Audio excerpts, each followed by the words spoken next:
கோலி talk Kollywood news. Six pack நடிகராகும் சந்தானம் ராஜமௌலி இயக்கத்துல Telugu comedian Sunil நாயகனா நடிச்ச படம் மரியாதை ராமண்ணா. இந்த படத்தோட தமிழ் ரீமேக்கான வல்லவனுக்கு பொல்லும் ஆயுதம் படத்துல சந்தானம் நடிச்சாரு. அந்த படம் வெற்றி பெற்றதை அடுத்து இப்போ முழு நேர ஹீரோ ஆயிட்டாரு. தில்லுக்கு துட்டு படத்தை அடுத்து சர்வர் சுந்தரம் படத்துல நடிச்சிட்டு வரும் அவரு அதுக்கடுத்து செல்வராகவன் இயக்கும் படத்துல நடிக்கிறாரு. இன்னும் சில கதைகளையும் கேட்டுட்டு இருக்காரு.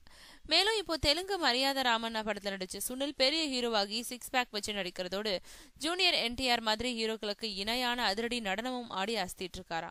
அதை பார்த்த சந்தானத்துக்கு இப்போ சிக்ஸ் பேக் ஆசை வந்திருக்கு. அதனால தெலுங்கு காமெடியன் சுனில மாதிரியே தானும் சிக்ஸ் பேக் வைக்கிறதுக்கு தயாராயிட்டு இருக்காரு.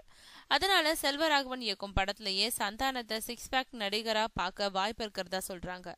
ஆக தமிழ் சினிமாவில் சூர்யா, விஷால், பரத், அதர்வாவை தொடர்ந்து சிக்ஸ் பேக் பட்டியல சந்தானமும் இடம்பெற போறாரு.